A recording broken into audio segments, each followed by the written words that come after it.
In the name of the Father, and of the Son, and of the Holy Spirit. Amen. Last time in our Bible study, we witnessed the betrayal of the Lord by Judas in the Garden of Gethsemane. But most importantly, we witnessed the dignity of the the dignity of the Lord, who came out and showed himself to those who came to arrest him, and proclaiming that I am, proclaiming that he was the one that we're looking for, but he was also the Christ, the Messiah. Then we witnessed the arrest of the Lord in the garden, and how he was taken to Anna, the father-in-law of the high priest Caiaphas, and how Peter denied the Lord 3 times. Then the next day, very early in the morning, they led Jesus from Caiaphas to the Praetorium, and it was early morning, says St. John the Evangelist, because in those times people had to work, as the Lord said, while it was still day. The day would start with the sunrise and it would end with the sunset. This is why also the courts would open very early in the morning, and the Roman procurator Pontius Pilate, if he was to hear a case, he would hear it very early in the morning. That's why they took the Lord to the Praetorium very early in the morning. But they themselves, the ones who brought the Lord to the Praetorium, the Jews, did not go into the Praetorium lest they should be defiled, but that they might eat the Passover.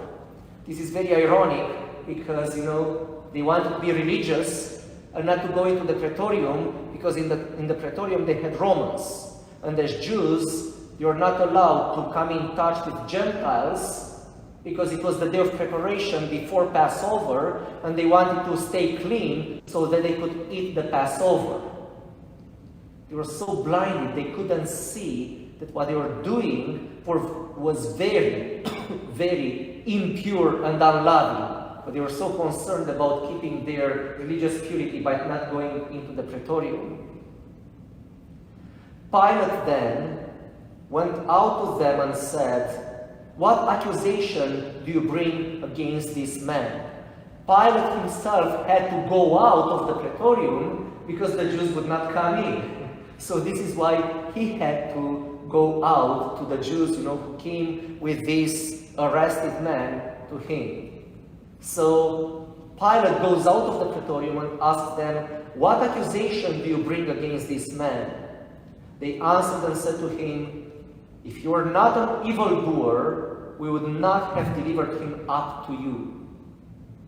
Can you see, again, we saw last time how the accusers of Peter were accusing him with negative questions. Did we not see you?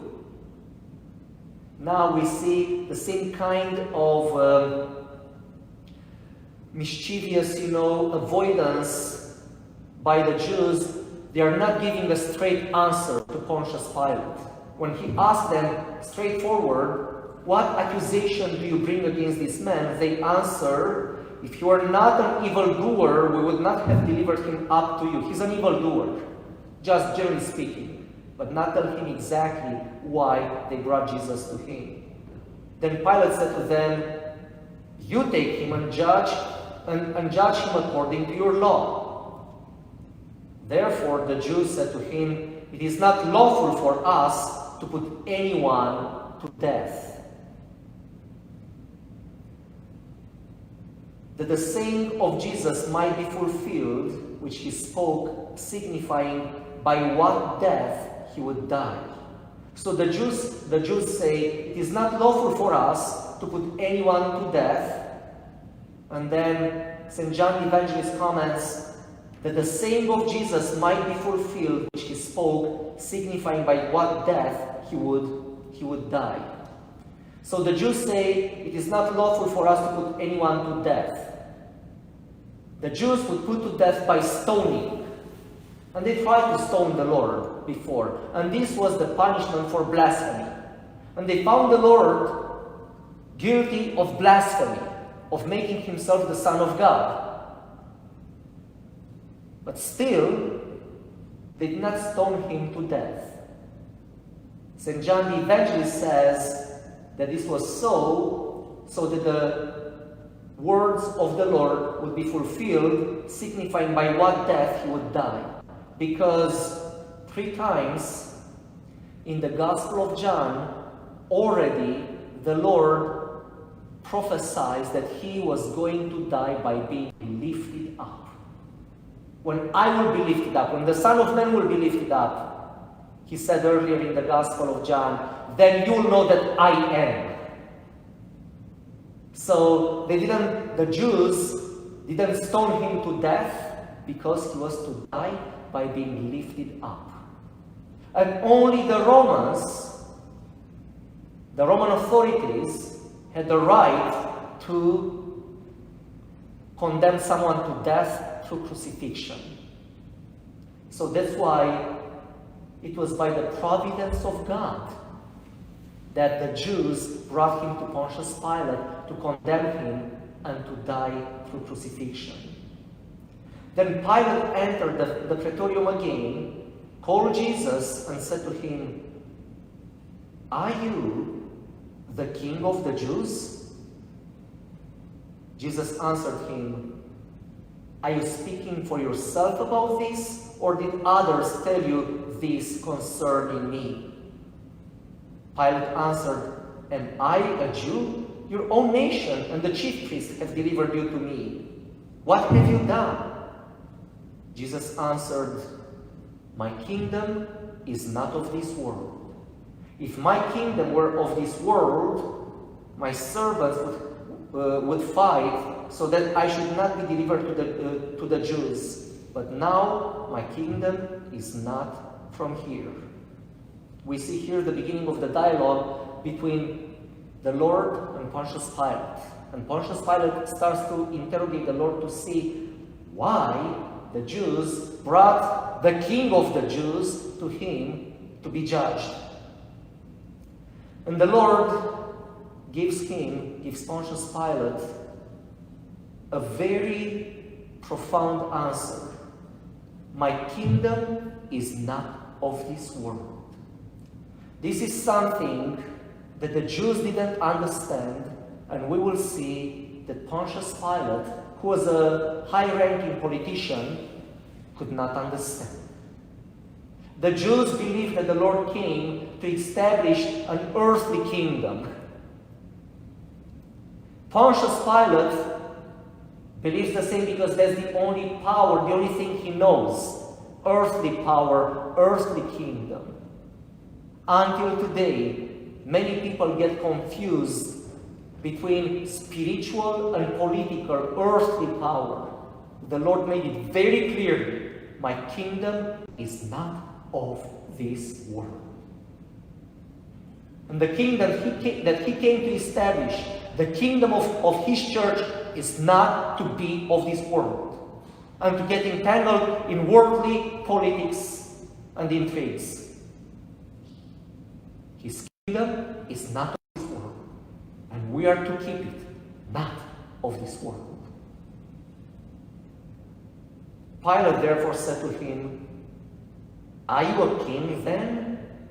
Jesus answered, "You say rightly that I am a king. For this cause I was born, and for this cause I have come into the world, that I should bear witness to the truth. Everyone who is of truth hears my voice." Pilate said to him, "What is truth?" Pilate, who once again was a politician, was not interested at all in finding a higher reality. He was not interested in finding truth, and it's so ironic that he was facing the truth. He was facing the in-person truth, and he could not see the truth because all he knew was worldly power. So that's why, very sarcastically, he asked, "What is truth?" And when he had said this, he went out again to the Jews and said to them, "I find no fault in him at all." Most likely Pilate, saw in the Lord a very idealistic dreamer who didn't know what he was talking about. But obviously he was no threat to the Roman Empire. And that's everything that mattered to Pontius Pilate. So that's why he went out again and he said, "I find no fault in him at all." But you have a custom that I should release someone to you at the past to do something to please the people and release the Lord. He was a politician, Okay, let's try to... And he didn't want to accuse someone who was innocent, and especially to condemn him to death. So this is why he remembered that at the time of Passover, indeed the Romans had this custom of releasing whatever prisoner the Jews wanted.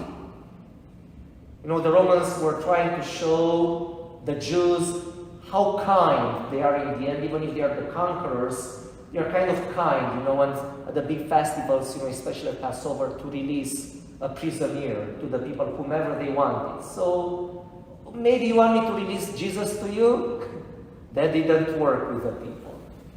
No, not him, but Barabbas. And Barabbas, again, very ironically, was exactly the type, it seems that he was exactly the type of person whom Jesus was accused to be, because it seems that he was a robber, but he also was involved in uproaring the people, against the Romans.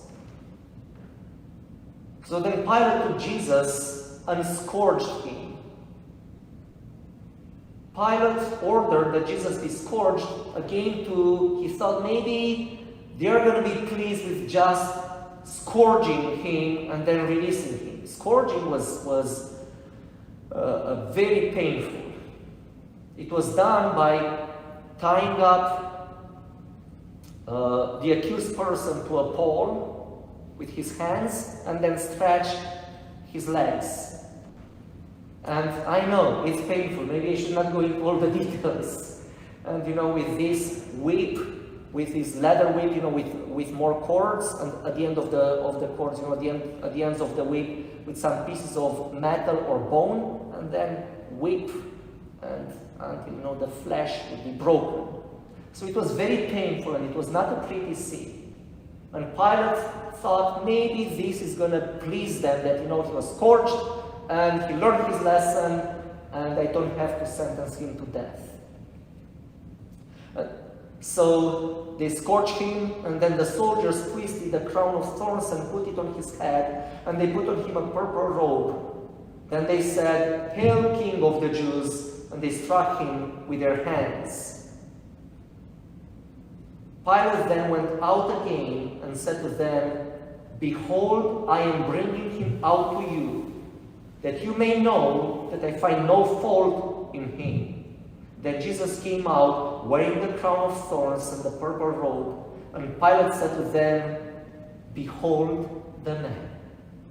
So after being scourged, the Roman soldiers, made this crown of thorns and put it on the Lord's head, of course, pushing those thorns into his skull, into the skin of his skull, and then put that purple robe on him. And instead of, because the way of greeting somebody's king for the Romans was, of course, the king would be wearing a purple robe, and then when you saw your king, you would go bow to him and give him the kiss, recognizing him as your king. But instead of a kiss, you would slap him. and say, "Hail, King of the Jews," and mock him. And then Pilate brought the Lord out, scourged with a crown of thorns and with a purple robe, looking very unpleasantly, again hoping that the people, it will be enough for the people, and they will show some mercy and compassion and say, "Let's forget about it." So that's why Pilate said to them, "Behold the man. This is how he looks like now. What else do you want me to do to him?" Therefore, when the chief priests and officers saw him, they cried out, saying, "Crucify him! Crucify him!" Pilate said to them, "You take him and crucify him, for I find no fault in him." So he tells them very straightforward. The Jews answered him, "We have a law, and according to our law, he ought to die because he made himself the Son of God." Therefore, when Pilate heard that saying, he was the more afraid. Pilate was a Roman, and Romans were religious and superstitious.